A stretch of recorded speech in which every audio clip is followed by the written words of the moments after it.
Welcome to Better Daily Life, where we are moving forward 1% better every single day. Download the app and supercharge your journey at betterdaily.life. Now it's time to ditch facts and get facts with your host and my dad, Alex Van Houten.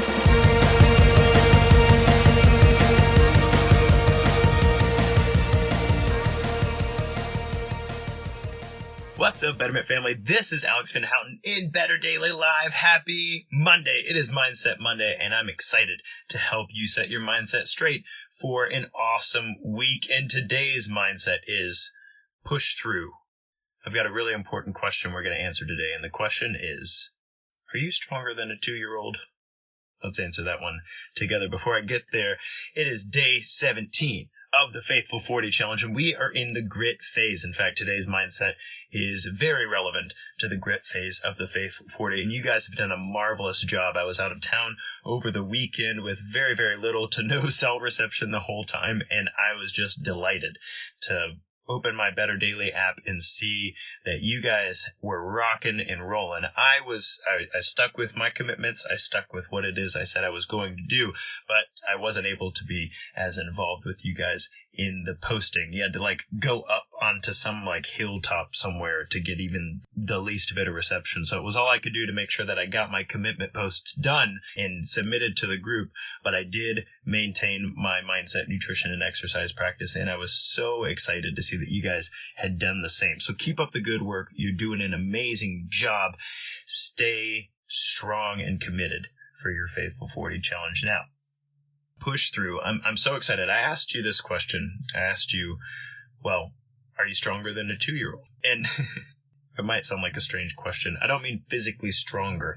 I mean spiritually and emotionally stronger. Let me tell you a story. So this weekend, I help out with our children's ministry. My wife is the children's ministry director here in Greenbrier at New Life Church, and I'm like a bonus employee. I'm not on staff, but I call myself the campus dad because I work with our Little Life Ministries, which is infants all the way to kindergarten, all the way through kindergarten, and then our Kid Life Ministries, which are 1st through 4th grade.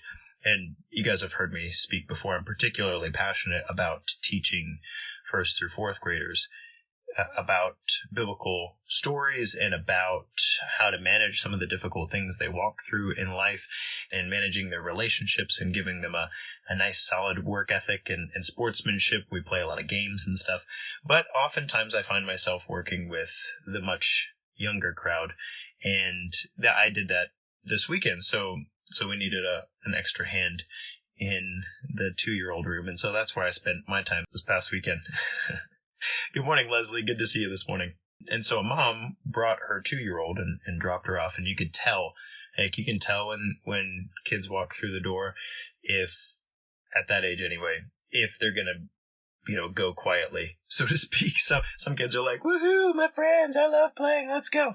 And some kids are like, I don't know, but I guess I'll let you hold me and show me around the room. And some kids are like, over my dead body am I going into this room? And they throw an epic, just show-stopping 2-year-old tantrum.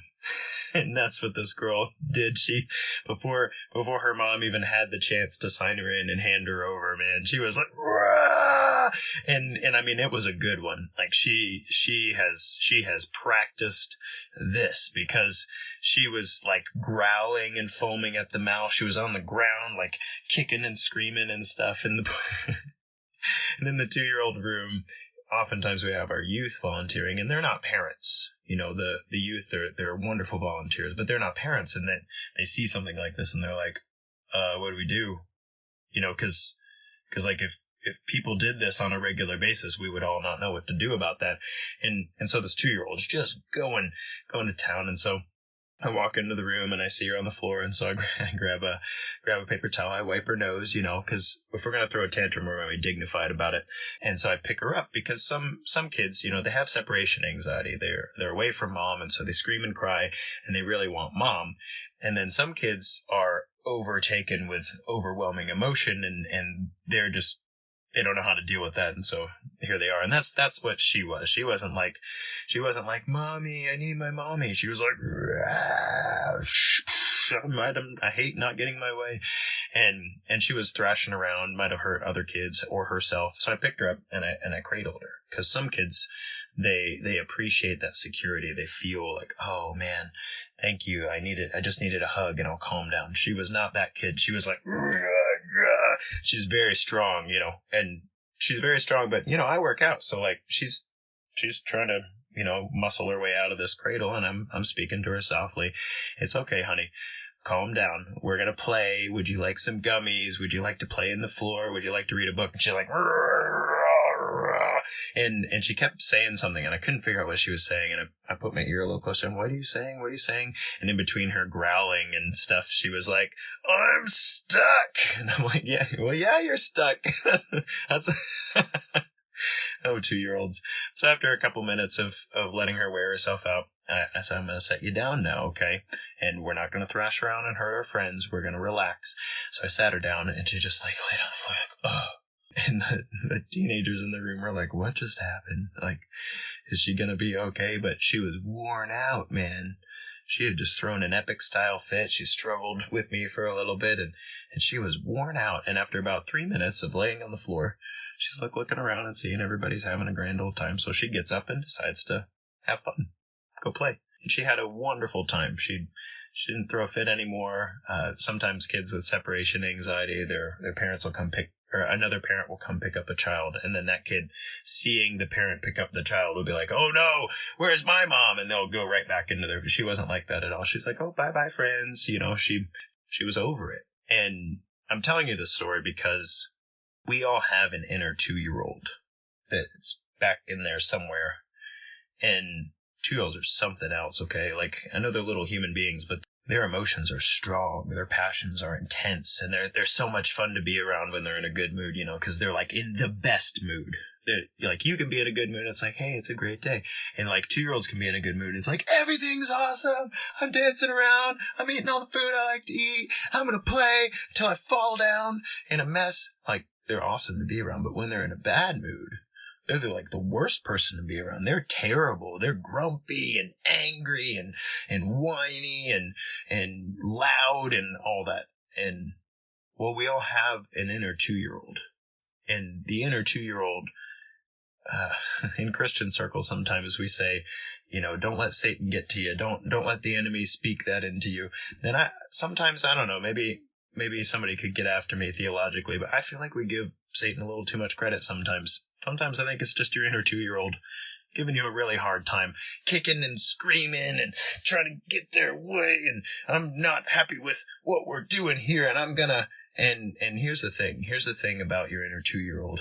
If you'll push through that voice, if you push through that rebellion, if you push through that intensity and passion, if you'll push through it, if you'll just, fine, let it be, whatever. But I have my mindset because I'm stronger than a 2-year-old.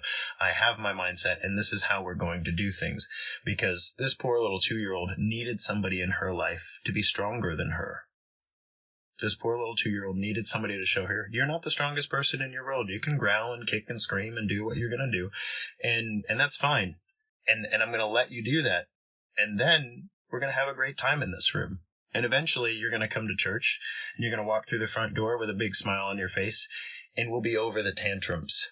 And that'll be cool. And that's what you need in your life. You need somebody stronger than a 2-year-old. You are stronger than a 2-year-old. And I'm going to ask you this week to push through. There are going to be some things that you're not happy about. And the little 2-year-old inside is going to be like, "I don't want to do that. This is stupid. I want to kick and scream. I want to eat what I want to eat. And I want to do what I want to do. And I want to say what I want to say. And I want you to push through that. You're stronger than a 2-year-old. And the reason I'm saying that to you, I came across some research this past weekend, which I thought was really, really powerful and interesting. And what the research is showing is the motivational center of your brain, the part of you that excretes dopamine. Dopamine is your neurotransmitter that gives you the oomph, gives you the keep on keeping on. It's the neurotransmitter that moves you forward towards your goal, that keeps you motivated and inspired and energized, right? That when we're low in dopamine, we feel a low mood and we feel unmotivated and we feel maybe even a little depressed and unenergetic, right? But the only way to increase the amount of dopamine in your brain is to experience a success, to push through the difficulty and experience a success. And what happens is you get a little more dopamine, and then you can work toward another success that's a little more. Does that sound familiar? It's that whole 1% better every day kind of thing. And in order to do that, in order to build the momentum, to grow the capacity for dopamine and epinephrine, which is later, dopamine's a precursor to epinephrine, makes you feel kind of energized and excited.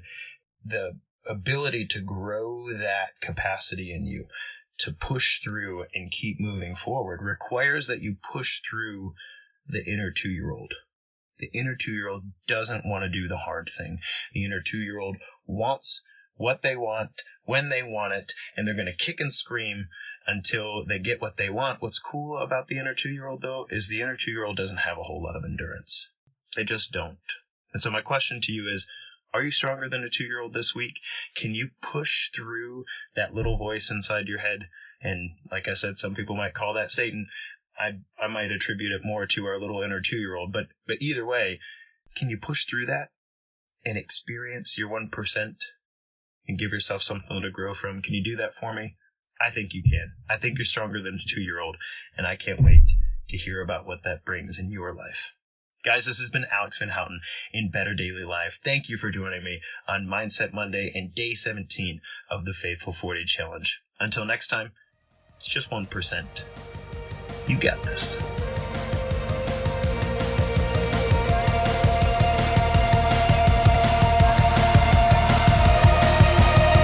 Thank you for joining us for your 1% better. Be you, just better, in mind, body, and spirit.